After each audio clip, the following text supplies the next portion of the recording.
Welcome to my vlogs.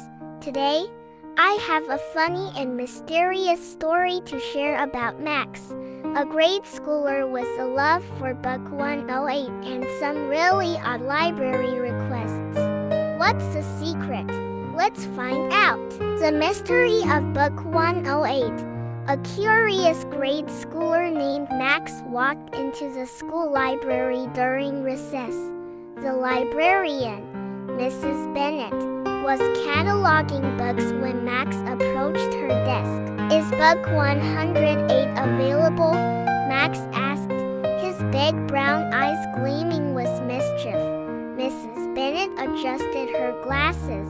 "Book 108. Let me check. Yes, it's available.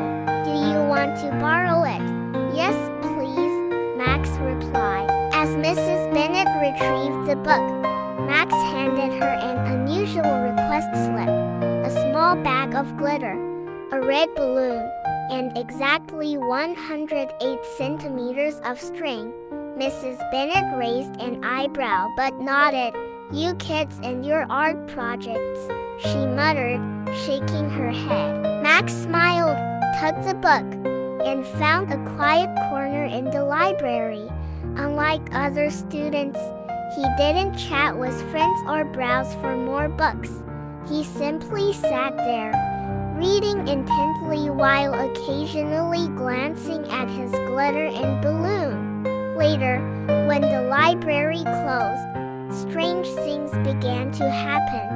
Mrs. Bennet was just locking up when she heard bizarre noises coming from Max's corner. She froze. Thud, clap, whisper, whisper, then a loud, unexpected pop. "Who's there?" Mrs. Bennet called out, clutching her dusting wand for defense. No one answered. Cautiously, she approached Max's seat. But everything seemed untouched. The glitter was scattered, the balloon was gone, and book 108 was neatly closed on the desk. The next morning, Max returned to the library to return the book, a huge grin on his face. Before leaving, he handed Mrs. Bennet a chocolate bar. "Thanks, Mrs. B," he said, skipping off. Over the next few weeks, Max returned multiple times, always asking for book 108. Each time, he requested similar odd items. Once a rubber duck, then an egg carton, and finally, a single shoe. Each time, the librarian obliged, intrigued yet baffled by his antics. One rainy Tuesday afternoon, Mrs. Bennet decided she needed answers. "Max," she asked as he returned book 108 once more, "what are you doing with these things? And why do you always borrow this particular book?"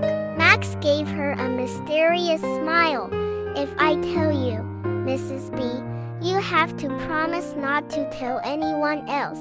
"I promise," she said, leaning forward eagerly. Max leaned closer, lowered his voice dramatically, and revealed the truth. Mrs. Bennet gasped and immediately hushed herself, remembering her vow. What did Max tell her? Well, Mrs. Bennet is a woman of her word, and she's never told a soul. And so, the mystery remains unsolved.